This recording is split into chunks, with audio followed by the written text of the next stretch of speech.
So they posted a social media video basically saying that they wanted to have this wedding style luxury event. So the ticket itself was $777. Each? Yes. Each person? Yes. Ooh, I almost choked. This is the bus right here? Yes. Yes, ma'am. Yeah, this is not a luxury bus. This looks like something that teachers will ride on. To sit in this kind of a bus after paying that amount of money looks very standard, looks very beta, looks very B-list. In fact, it looks very C-list at best. What is a ticketed wedding? I've never been to anything like that. So basically, I've been following the Coles on social media for about 2 to 3 years. They're influencers, very popular. They go viral a lot, very much lifestyle family. Also, Nyla, Mrs. Cole, opened up about infertility issues that she was having. And it was very vulnerable. It was very amazing that she did that. So I've been following their journey for quite some time. So they posted a social media video basically saying that they wanted to have this wedding style luxury event. They were going to have a ceremony at St. Patrick's Cathedral, then a luxury style tour of New York, luxury bus, I'm expecting champagne, all of that, and then a fine dining dinner experience at the very end. So the ticket itself was $777. Each? Each. Purse? Yes. Each person? Yes. Ooh, I almost choked. $777 each. Yes. Yes. To come to their ticketed wedding. Yes, and I had bought 2 tickets, one for me and one for my friend Lisa. So. Do you have any evidence that shows what they were advertising? Yes. Here I have an Instagram post that also says it'll be spreading awareness about infertility. They'll be having their wedding reception, ceremony, all that. I have the receipt of the ticket, the 2 tickets that I had bought for the event. And then there's just like some pictures of, you know, what to expect, the bus, the sightseeing, stuff like that. So Mr. and Mrs. Cole, you guys are married now, Yes, sir. right? How long have you been married? A year now. A year now. Congratulations. Thank Right. you. Still newlyweds. Okay, so you decided to have something called a ticketed wedding. Yes. Where you offered people the experience of coming to see you get married. It was that, but it was also the experience of being able to donate to a charity that we cared so much about for All right, infertility. how much of the proceeds would go to the charity? It was $23,000 that we donated. Okay, and how much did you collect? $116,550. This was more like a business transaction rather than a ticketed wedding like they proposed. That's the perks of being an influencer, I guess. But one of the things about the internet is that things are oversold. The whole event is being oversold so that they can gain as much money as they can gain. I don't want to conclude yet, but I just felt like the whole will donate to the infertility charity was just maybe like a little bit of a front to cover up the whole purpose, which is actually to make more money from their wedding than actually get married. You know, make money as much as possible and leverage the wedding as much as possible to get married. That's what they did here. They leveraged their wedding to make as much money as possible so that they could get rich off their fans as they were getting married, which technically is not a crime. But man, when you oversell things like this is the outcome. You get sued if you don't meet the satisfaction, because now the wedding guests are no longer just family and friends, but rather your fans and customers that have paid for the experience and expected some form of value for their money. Basically, you had people giving and donating money, and you only donated a small portion to the charity. Yes. Okay, did you also say which percentage of the funds the charity would get? That is... Not specifically, Your Honor. Yeah, not specific. All right, I see the pictures here. You look beautiful. Thank you.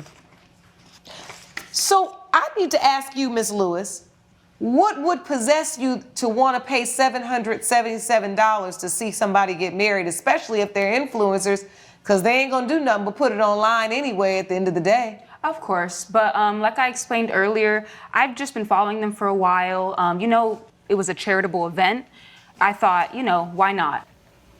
How much of the money that you paid, your ticket price, did you think was going to go to the infertility I would say if I paid $777, I would say at least $350 to $400 if I had to pay for the tour and the fine dining experience. And you were comfortable not knowing what that percentage was and purchasing 2 tickets without knowing how much of that money you're spending is going to go to the charity because you also value the experience of watching them get married that much? Yes, of course. I also would have liked, though, to receive, I was under the impression that I would receive some kind of, whether it be email or something that says, hey, we appreciate your donation kind of thing. So that's what leads me to believe that this was all for show and it wasn't really about the charity because... Well, I mean, it sounds like to me they just got their community to pay for their wedding.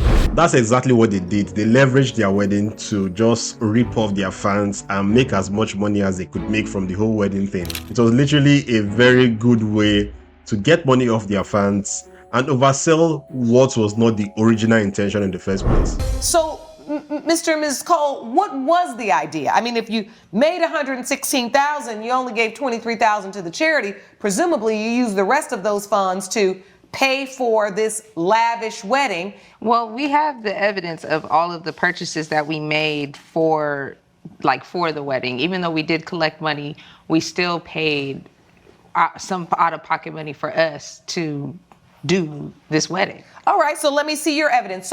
So in addition to the $90-something thousand profit you made, and I'm just guesstimating right now, you still paid out of pocket for things as well. Yes. So how much was the total cost of this wedding extravaganza?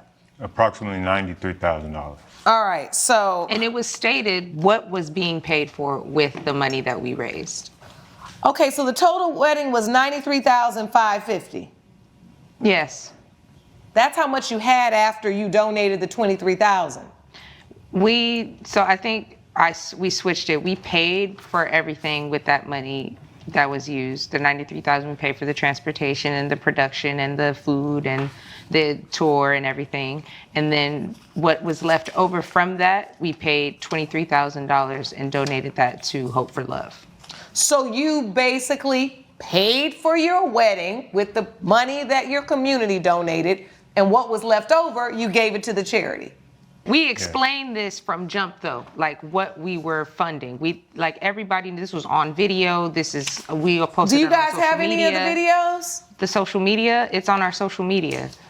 1 out of 6 people will experience infertility, yes. At 17.5% of all adults.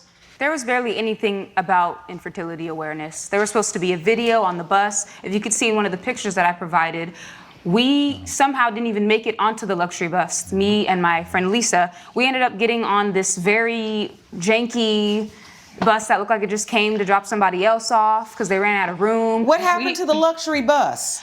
It got full. It was full. We thought that we bought a ticket, so we were set in stone. Apparently, it got full.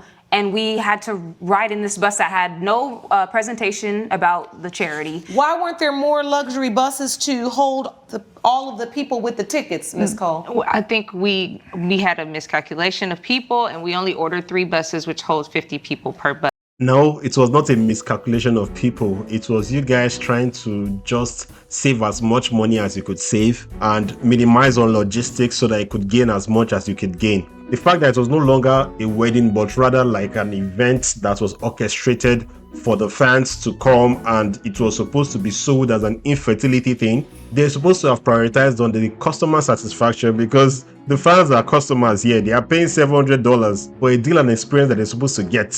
And when they are not getting it, this is what happens.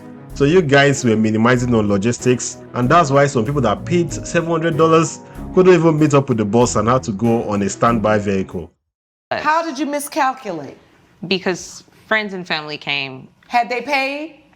No. Family did not. Family didn't pay. Because there was a wedding party. So there was a wedding party. They didn't pay. So people who didn't pay took seats for people who did pay for the seat. Some of those people didn't even get seats either, Your Honor. Some of the people were also on the standard bus with them. How many people were on? Why wasn't the family just on the standard bus since they didn't pay? That was question. not up to me. That was up to the event planner. So you had an event planner Yes. and you still were short buses. Yes. Did you know on that day when you're trying to get married that you were short the buses, or did they not even tell you this and just let you? It was kind of all last minute. I actually don't really remember, but I know that it was a quick turnaround and we couldn't, So Miss Lewis, tell me what else. So you paid to get on the first. It all started with the luxury bus, Yes. and you didn't make it on that. No. When the bus was full, what did they tell you? I got sent an email, which is also there in the evidence. They basically said that we ran out of buses,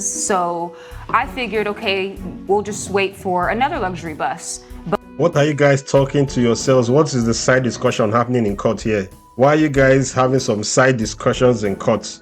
Your lies are supposed to have been planned and properly thought out before you guys came to court today. Then why are you guys having some side discussions and trying to polish those lies in the courtroom? What did they tell you? I got sent an email, which is also there in the evidence. They basically said that we ran out of buses, so I figured, okay, we'll just wait for another luxury bus. But instead, this other bus comes to pick us up that's nowhere near luxury. No champagne, no TVs. It was no- out of our Just control. a rinky-dinky little bus. Definitely not worth $777. it was out of our control. So now the truth is you're admitting here today that you had people pay for an experience that you could not provide, but you claim it was out of your hands because you were getting married and your event planner was dealing with that. That was the only mishap, though. All right, Everything was that the else- only mishap? That was No, the- Your Honor. So the luxury bus, you didn't get to do that. So you were riding around New York in an old raggedy bus. Yes. It was not raggedy. What was it? It was decent. Anybody have any pictures? Did you see the I bus? submitted a picture. This is the bus right here?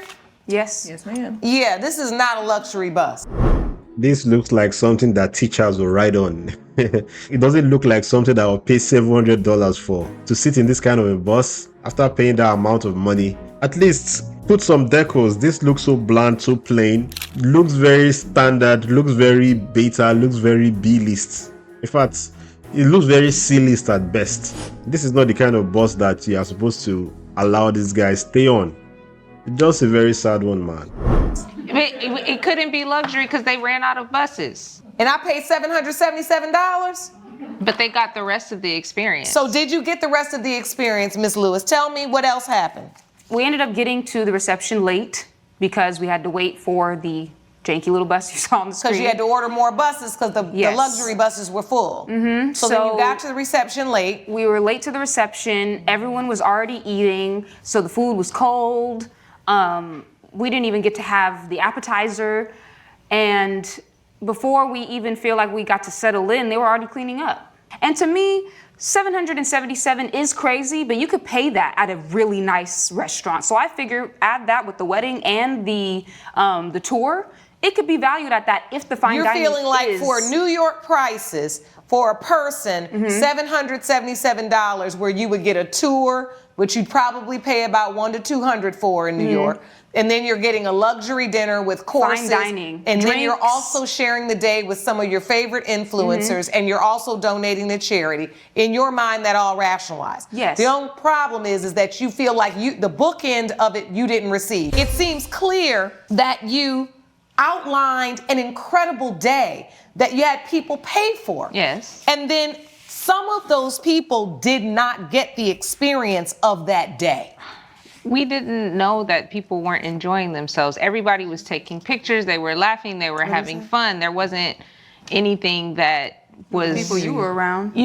What? No, the people you were around too, we have pictures together. You were happy and That was right after the joyous. ceremony, before everything just hit the I fan. saw you during the dinner and you were having fun and Why we were joking would we around. walk up to you and tell you that we're having a bad We didn't time wanna at ruin your wedding? day. Okay, ma'am, You if never you're going told to, us ma'am, that. please stand up. I want to hear from you before I. Sorry. You know, this whole argument that they were having a good day, saw them smiling and being happy. They were just trying to make the most out of an experience that was already bad. You know, when I spend that amount of money, I'll try to find a way to make myself happy, at least in the moment, that let me just try to justify spending this amount of money, even though the customer service and the experience I'm getting is way, way less than what I bargained for. But these influencers are thinking that this whole thing is their right, you know. which is just another Delulu mindset in itself. You never Get my told us ruling. that you weren't State your having a name for good the court. time. My name is Lisa Turner. Hi, Ms. Turner. You were Ms. Lewis's guest. Yes. So can you give your account? So Brianna actually bought my ticket for me because she was giving, it was a kind of like a birthday gift. We haven't seen each other in a while. So she wanted to do something nice for me. And like she said, we were expecting a luxury experience, you know, nothing, just the fact that we were waiting for the bus for what felt like an hour. We don't have any music. We don't have any champagne, like nothing that's giving a party vibe. So we're like, okay, maybe when we get to the reception, everything will be fine. But we pull up like, okay, it looks all right. But we were late. Everything was late. So we get to the reception. Everybody's already eating. They had salad and It then was they a had, strolling menu where you had to get a plate and walk around? No, giving we had their people plates. serving. catered. But we It were was late. catered. It was catered with a sit-down meal? yeah, Yes. but we were Yes. late. So like they weren't bringing anything out for us.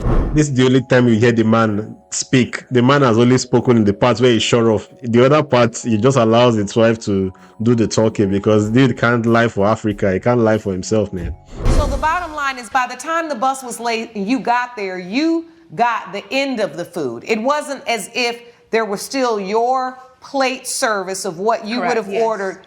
You were basically dealing with the end scraps. of the meal. Not the a scrap. $777 experience. Well, no, because I'm thinking that's not what the invitation says. A 3-course meal on the top of the blah blah blah. And we And gave everybody- that. But no, they didn't have it. Are you guys hearing the testimony? I think, and this is what's difficult because you're in your bliss, you're newlyweds, you know, you're influencers. You obviously have a community of people who love you enough to pay $777 and basically buy you a lavish wedding, and then come and be treated like crap. What I'm not seeing from you all is enough accountability for what didn't go right. And it seems like to me, you curated a beautiful day. We did. And I have had a wedding, so I understand how when you're in the moment of that you don't necessarily know what was happening and what wasn't happening in real time, but that doesn't make you not responsible for the money you collected from people in the name of having your wedding. Now, Miss Lewis, you're suing for emotional distress, which to me, there is not enough extreme conduct that would warrant you having a judgment for emotional distress. Right. It also here says you're suing for fraud, right? We're and not fraud fraud. requires you to prove that they intentionally defrauded you. They intentionally set out to take something from you. So the only part of this argument where I feel like this couple kind of like have an advantage in is the part where they offer the service, even though it's substandard, but they at least offer the service. They got them the meal, they got them the bus, even though it was a raggedy bus. It wasn't that their fans didn't get anything at all. It's just that what they experienced versus what they got was totally different. So in their own argument, they offered and did the best they could. And of course, they were not the ones that were supervising or overseeing the whole events because they were the ones people were celebrating. They were the celebrants and they were the ones doing the wedding. So if their event planner didn't do as much or didn't do the best of their ability, even though the responsibility is on them, you can't totally blame them for that part of the whole experience. So I think that's the only strong defense that they have. But to be honest, I feel like if I was a judge in this case, I'll still offer a form of compensation to the ladies that actually didn't have the best experience and are complaining in the courtroom. Like maybe 25% refund or 50% refund, just to justify that their experience wasn't as good as it was and they didn't get the best of quality. But let's see how Judge Lauren handles this case. Once you got notice of this, you could have said, oh, some of our followers didn't get their experience. Let us call them. Let us see what happened. Oh, we'll give you your money back. Because at the end of the day, somebody's experience at your wedding was raggedy. And what is bothering me is that you don't seem to care. Okay. Because it's also, for me, leaning to the fact that you've used an infertility cause to buffer up to pay for your lavish wedding. No. Okay? No. I'm trying not to go there. No. That's I'm not what trying not we're to go there using because it's that. not funny. No, it's not funny. And that you don't play with that. I don't play with There that. are people I in suffer this from world that. struggling with that. You don't play with that. No, our dream was to be able to donate to Hope for Love because I do suffer from infertility. Okay, This your was something dream we turned really into wanted be a to do. nightmare for them. And for that reason, you owe Miss Lewis $1,554 because she did not get a luxury experience. Court is adjourned. Well, this is an emotional judgment, to be honest. I feel like giving them the full pay is actually not justified. To be honest, at least they got an experience. They entered the bus. They enjoyed whatever thing they enjoyed. They ate. Money was spent on them at least. So in that case, you can't just give them the full money of what they paid for. If they at least got an experience, even though it was not the best of experiences they got, there was money spent on them. So in that case, they're supposed to be given some form of refund, but not the total refund. It's not fair on the couple for giving them the total refund. But also, it's kind of like a lesson learned to these influencers, because truly what they did was quite shady. Even though they might claim not to have that ill intention for a shady deal, but you know, the whole ticketing your wedding and not prioritizing on the guests, rather making sure your family members have the best of fun, while the guests that pay the money are the ones to suffer for the shortcomings and the setbacks of your wedding, I feel like it's unfair. So this is a lesson learned, and I think what this does is that it makes people more cautious of all these influencers and what they are selling to you online. You know, it opens your eyes more to know that it's not everything you see or how it is well packaged that is actually how they present it. But tell me what you think in this whole case. I'll go by the name East Coast Prince. This is East Coast Talks, and I'll see you on the next one. Peace.